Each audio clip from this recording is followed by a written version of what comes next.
So I love the Bible. Every time I share, it's like, this is my favourite Bible verse, my favourite. Pretty much any time I'm opening the Bible, that's my favourite Bible verse. Maybe not Leviticus so much, but we're all like that, aren't we? But there are 170 women that are mentioned by name or alluded to in the Bible. But there's only one woman that Jesus tells us to remember. In the middle of a real deep conversation about end times with some religious leaders in Luke 17, Jesus says, remember Lot's wife. Wow. So it's this massive, deep discussion about the end times. It's like, who's going to be taken and when is Jesus coming? There are false stuff going on. Watch out for all these signs and things.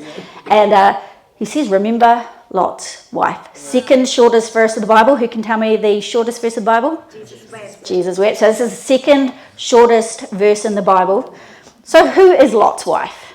And why are we meant to be remembering? I mean, if Jesus is saying, remember this woman, it's probably pretty important. Now, if I was Lot's wife, I would want to be remembered for the great things I did for God. You know, how I knew God and I made him known. Some of you like, no, what's going on? How I made a difference in the lives around me, how I stood up for God and I gave hope to people who were feeling hopeless, that in the darkness I let God's light shine. I'd want to be remembered that I was faithful to God, and in the mess I just trusted him and trusted his plans. I want to be remembered that all my kids loved God and they followed after him, that our marriage was a testimony to God bringing two people together and they choosing love. And, I'd want a legacy of lives changed and that people knew that God was real because of my life. Remember Lot's wife. So we don't even know her name. She's just Lot's wife. I'm like, some of those women in the Bible, it's just sad. But Lot is Abraham's nephew. So Abraham was called by God to leave his homeland, to go to a place that God would show him.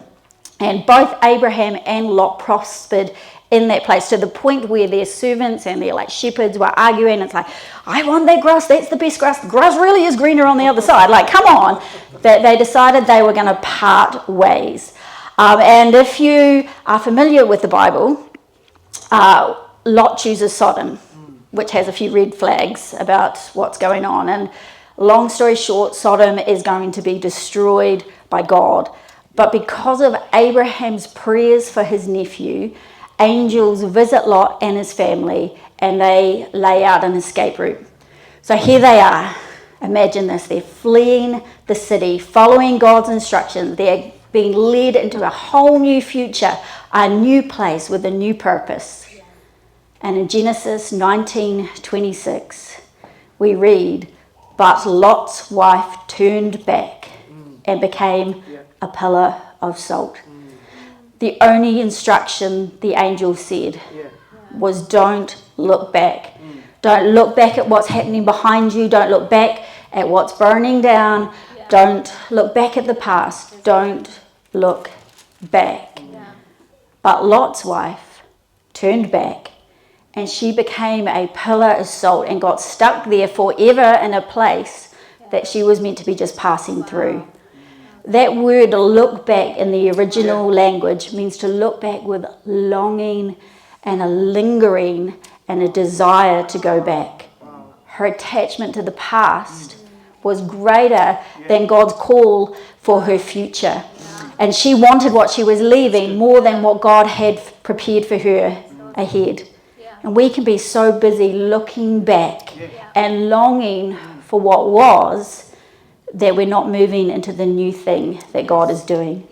So this morning I want to reset our focus and the future that God is taking us to.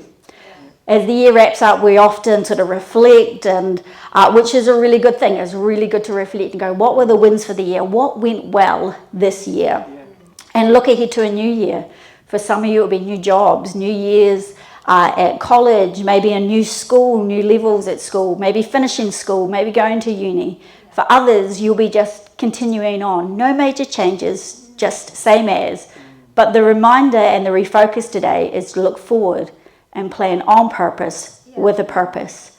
The challenge is to live life backwards. starting with the end in mind, and then putting those essential building blocks and goals in place that will get us to the destination. John Maxwell says, vision is the road map to your destiny, the picture of your purpose. Without it, you may find yourself off course, or worse, going nowhere. I always love it when I talk about purpose, because I used to live in Southland many years ago, but I still roll my R's, so you'll hear a lot of purpose. I ran a girls group at Pakuranga College, and by the end of it, they only said purpose, not purpose. So it's like we live on purpose. But vision points us forward. I was reading an email, one of those many that I subscribed to, but one of the few that I actually read, from author John Acuff, and he was talking about how a high school teacher had put his class through his latest book called Finish. I mean, that in itself, that's a great book to read if you're looking at with the end in mind. It's all about setting goals and then finishing those goals. The teacher shared with John that the high school students, they didn't really set goals because they saw goals as a bit of a band-aid for people with problems. It's like, gain some weight, set a goal to lose the weight, get in debt, set a goal, pay off the debt, make a mess, set a goal, declutter the house. And he goes on, and I love this. He says, but do you know what a goal is really? A goal is a passport to a new life. A goal is a ladder to a big dream. A goal is a roadmap to where you want to go. Goals are a massive key to give yourself, to unlock all the doors that stand between you and whatever you care about the most. And he finishes up by saying this, that's what a goal is. If you told me you didn't have one, I'd ask you, what do you want life to be like? And I dare you to dream a little bit. I dare you to lift your head up from 2023 and gaze a little bit into 2024. And as we stand here at the end of 2023, we look out onto a blank canvas. We look out onto potential. We look out into the unknown. I love that Corrie ten Boom says we can trust our future to God. The unknown is in his hands already. You see, the world needs what God is doing through you. It needs you to live on purpose with a purpose. God has wired you and created you on purpose. You're called to reach people that only you can reach. You're called to do things that only you can do.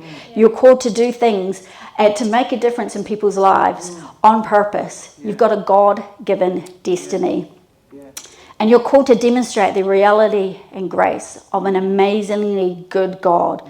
Knowing your purpose and living with passion will keep that momentum and that fire for the mission moving.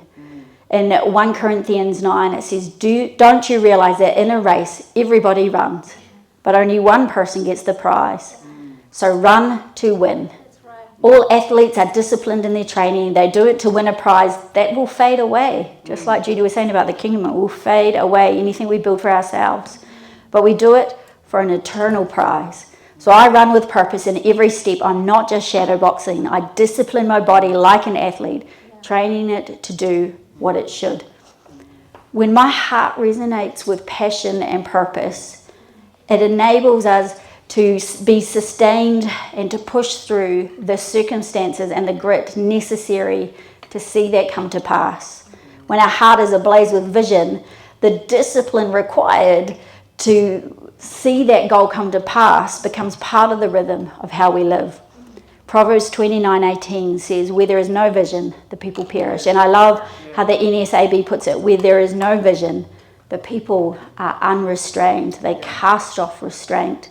Because vision gives significance to sometimes otherwise meaningless details of our lives. Too many times the routines of life begin to feel like just shoveling dirt. Sometimes it's just digging another hole. But take those same routines and responsibilities and view them through the lens of vision, and everything looks different. Vision brings our world into focus, and a clear vision enables us to see everything differently. It was really cool on Friday at River Youth. We had a panel, and our intermediates group took over the night, and they had their leaders who are all in high school on the panel as the panelists. And it was quite amazing not only as a youth pastor, but as a mum, seeing my daughter up on the panel, and one of the questions put to her was like, how can you use social media wisely? She sits there and she goes, just as my mum always has told me. And I'm like, what have I said to you? Actually laid out this like amazing, wise answer, and I was just like, wow. So I hop in the car and I was like, hey, all of your answers is really good, but I'm like super impressed, like, that you picked up on like the social media stuff. She goes, oh yeah, remember we would talk about it a lot? I'm like, yeah, because it was really important that you figure out how to use it wisely. She goes, I was like, it really got in. She goes, it did, Mum, it did. And I was like, oh, high five me. But it was amazing. We started having those conversations before she got social media. Yeah. We started having conversations with our kids about pornography and sex and all the things, and relationships and friendships and their future and goals and the importance of doing well at school, all the way when they were really little. And now, I feel like I'm living out the faithfulness of what God has done in their lives right now, seeing, we always said that we wanted to have great young adults who would make a difference in the world. It wasn't about them just surviving when they were toddlers, which was pretty full on sometimes, but it was about creating awesome young adults, beginning with that end in mind. That's right. So that in the routine and just the moments where it's just like, you're just parenting and you're in the trenches, having that clear vision means you've got that purpose, you've got that heartbeat, you've got that momentum to keep going. And it's the same in our marriages, in our relationships, in our workplace, in our studies, in our walk with God. Having that clear vision helps us see everything differently. We've all got limitations. We've got limited time, we've got limited resources, limited energy, and we can't have it all. Wouldn't it be awesome to say, I've got 469 hours in a day, I can do everything that I want to? I would love that. No matter how much coffee I drink, it doesn't help. We can't have it all. But seeing the vision clearly helps us decide, what are we going to say yes to? Yeah. Right. What are we going to say no to? Right. Where are we going to prioritize our life? What opportunities are we going to bypass? And what deserves my devotion? The choices we make will either draw us closer to our vision or push us further away from it. And if we're unsure of that vision and unsure of our goals, we sometimes then don't know what decisions to make that will carry us in the right direction. A clear vision illuminates the path in front of us as we select what roads we're going to travel down. Remember Lot's wife. She looked back. She was stuck in her past. She held on to the things that God was saying, let go of this. Don't go that way. She had her focus in the wrong place. So how do we get to where we want to go? Whether it's our personal goals, our relationship goals, our fitness goals, our study goals, our work goals, our family goals, whatever kind of goals we want to set, defining them and creating a game plan with action steps can help us be motivated and make the journey feel more purposeful. We don't just drift into good things and new things. We have to be really intentional with our time and our energy. So I've got 5 tips to help us refocus, stay focused, and do life on purpose with a purpose. The first thing is that we are human beings first. When we think about goals, we often think about the doing goals. Walk 10,000 steps, do 100 push-ups, cook dinner 5 times a week, journal every day, learn to knit, save up for a new car, finish the bedroom renovation. It's all doing goals. But think about, who are we becoming first? We're human beings, not human doings. And when it comes to God's goal for us, that's the number one thing. That first, that we get saved and give our lives to Jesus, make him Lord and Savior. And the second is that we become more like Jesus. Yeah. In all of life, God is shaping us to make us more like Jesus in our character. And time again, we're instructed to lay off the old self with its old patterns, its old habits, its old behaviors, and to put on the new self, which is being transformed and renewed. 2 Peter 3:18 is a great God goal. Grow in spiritual strength and become better acquainted with our Lord and Saviour, Jesus Christ. And I've found in my life that the smallest goal that I set in this area, in becoming more like Jesus and becoming and growing in my spiritual strength, reaps the most incredible benefits. I've got doing goals for my spiritual life as well. like reading my Bible every day if possible, like journaling and praying every day and things. But those doing goals serve the being goals. And it goes deeper. It's more, what is the type of person I want to become? I want to be someone that hears God. I want to be someone that knows God. I want to be someone that's loving other people well, growing in grace and kindness, and serving those in my world. Yeah. Being goals set our attention and our lives on who we want to be, not just what we want to do. And every action we take is a vote in the type of person we want to be becoming, either unconsciously or on purpose. Yeah. So what kind of person do I want to be on purpose in the world? And the being goal can kind of feel sometimes like airy-fairy or out there. It's like being goals. I want to be more loving. I want to have a servant heart. I want to be more like Jesus. But what does a more loving person look like? What actions do servant-hearted people do?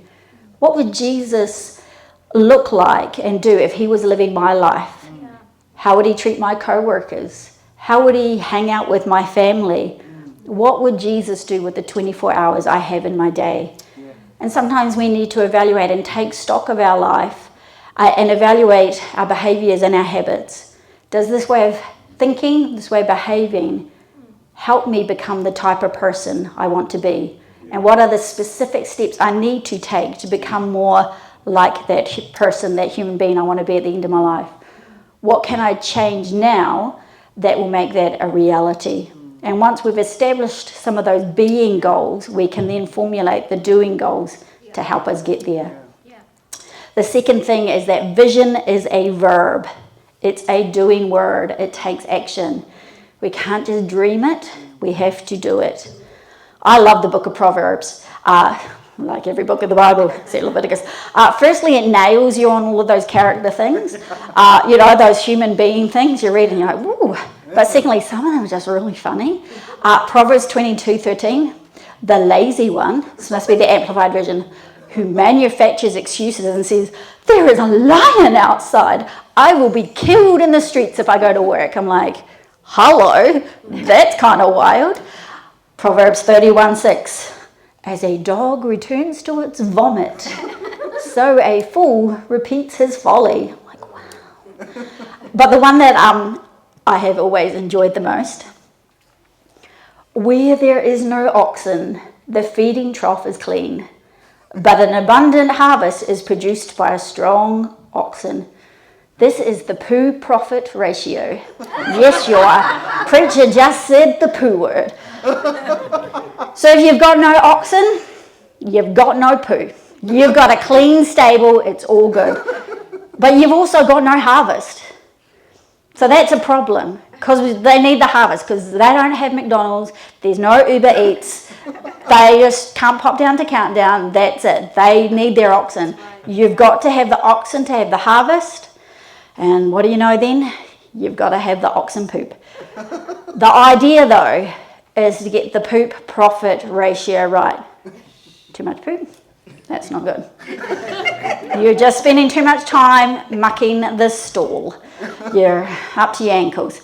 But too little poop means you haven't got enough harvest. Yeah. Getting the ratio right, we're living the vision then. Because every vision requires doing. It requires work, effort, sweat, time, tears. It's strain, it's stretch. And as people of vision, we have to make every moment count. Our whole life matters. Dreams don't magically come true at the right time without the right preparation and cultivation. Do you dream of being an author? Then write something now, today. Do you dream of being a missionary? Learn and serve today. Do you dream of being a worship leader? Practice, learn an instrument, join the team. Do you dream of being a preacher? Write messages now, today. Don't let your vision just stay a blueprint. Knock down the walls and build stuff. There are so many ways that we can feed our visions. We can listen to podcasts, read books, getting those people around who are going to mentor you and that you can follow. But at some point, we just need to do it and step out and trust God in that doing. The third thing we need to do is start small. Sometimes when it comes to goal setting, we can set really big goals. We pick the mountain and we start strong, but then we get intimidated, or we skip a few days, or we fall down, and the size of the goal can freak us out and we just give up. That is human nature. Picking the right size goal can be the first step in winning that goal. You know, there's vision, yes, and saying, I want to run a marathon in 2024, but if I can't walk around the block without getting the stitch and dying, that's really big. Yeah. I've been reading the book Atomic Habits. We read it as a staff earlier in the year, and they have this great story that stuck in my mind about how World Health went into Pakistan to Karachi to do science stuff to change the quality of life and the mortality rate. Karachi was a massive city that just kind of popped up, as you can imagine a city doing, popped up with no infrastructure. They had no sewage systems, no water infrastructure, electricity, well, if you're on a good day, maybe lucky. And as a result, things sucked and people got sick and children died really easily. So do you know what the solution that Mr. World Health Science guy found? I'm going to tell you the result first because it will blow your mind. In 2 months, diarrhea was reduced by 52%. Wow. That's pretty good. Skin diseases was reduced by 37%. And pneumonia was reduced by 45% in 2 months. And that meant that a lot more kids didn't die, life expectancy was longer, and people were happier and healthier. So you ready for the big change that Mr. World Health Science guy made? Flowing soap that made bubbles when people washed their hands. I mean, they'd been like washing their hands, maybe, kind of, sort of, if they had water. But by adding flowing soap that made bubbles and smelt nice, people enjoyed washing their hands. They got that instant gratification and they washed their hands more and they washed their hands longer. Yeah. And boom. All of those results that I just said, the city was changed. Yeah. How amazing. Yeah. As humans, we are wired for that instant gratification. We need that dopamine hit to feel good, and we want to feel the wins and get the gains and see the change. And that helps us form those new rhythms and keep the motivation up. We know that the goal is going to solve a problem in our life, that it's designed to make our life better, but sometimes we need the bubbles to make it feel like we're winning. Yeah. Confession time. I have always wanted to journal. And I've said time and time again that journaling is really good for your mental health. Yeah. It isn't not just for chicks either. Guys, journaling can be really good to process what we're thinking, what we're feeling, what we're going throughout the day. Yeah. And it's scientifically documented for men and women, gratitude and journaling can be a game changer. But I have started so many journals. Buy a new journal at the start of the year. Oh, new journal, new pens. I'm going to journal. So many empty journals. I do 11 days and then, wow, it just ends up on the shelf until this year. One of my youth girls posted a reel at the end of the year of her going through this big jar, and she'd written every day of the year on a little slip of paper something that had gone well that day. She was reading and she was crying and laughing. I was like, she wrote down one thing every day. Wow. And now she's got this cool jar and this is cool. And I just thought, I had this little aha moment. I could write it not on a slip of paper because I'm going to lose that and just no. I could write it in a journal. That's right. Every day. I've written in a journal every day for 328 days. Wow. Every day. Yeah. Breaking the big goal, I want to journal, into smaller achievable goals. Write one thing about the day, got the wheels in motion. Yeah. Now sometimes that journal entry was, River Youth was awesome, yay! Especially when I get home at 10:30, 11 o'clock at night, my feet hurt and it's like, whoa. Sometimes it's like, I made HelloFresh with Eva tonight. It was yum.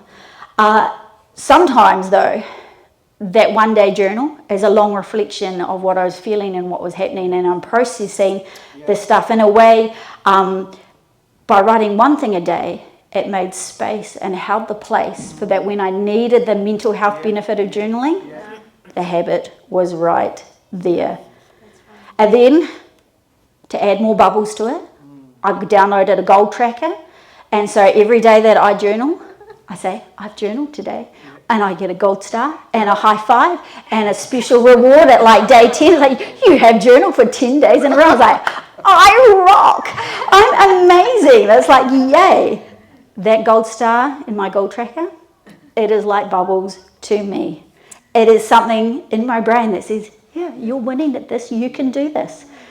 What is it, the thing for you that is going to be like bubbles? What is the thing you're thinking of changing and doing? And how then can you break it down into something smaller and sustainable? What's one thing that you can change that's going to set you on the road to success? You know, that one thing that Mr. World Health Science Guy did, adding bubbles to the soap, changed the expectancy, the life expectancy and health outcomes of a whole city. People lived longer, they were healthier. And he took that giant problem and he made one change that made all the difference. The fourth thing we need to do is be specific and start specific. Whenever we make a new habit or a new goal, we need to get specific. You know, my journal every day came with specifics. Every night when I go to bed, I will journal. My journal and my pen is kept right next to my bed. When I get ready at the end of the night, I put my journal and my pen on my bed, so as soon as I hop in, it's right there. By having the specific things and steps and the specifics around the goal, just made it super easy. And now it's just part of my routine. I don't even think about it anymore. It's just getting ready for bed, journal on the bed, there we go, boom, I've done it. Gold star, I'm a rock star. It's wired into our humanness that we need to set the specifics for the goals. Otherwise, we get interrupted by this or that, or we get distracted, and before we know it, the day is over and we've done nothing towards that goal.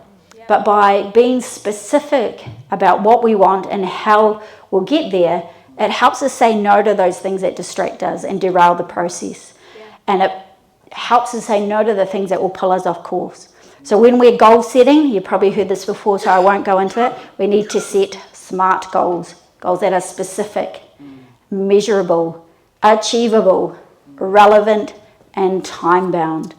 And you can just Google SMART goals and you will find myriads of amazing posts that will inspire you and help you get really clear on what you want to do.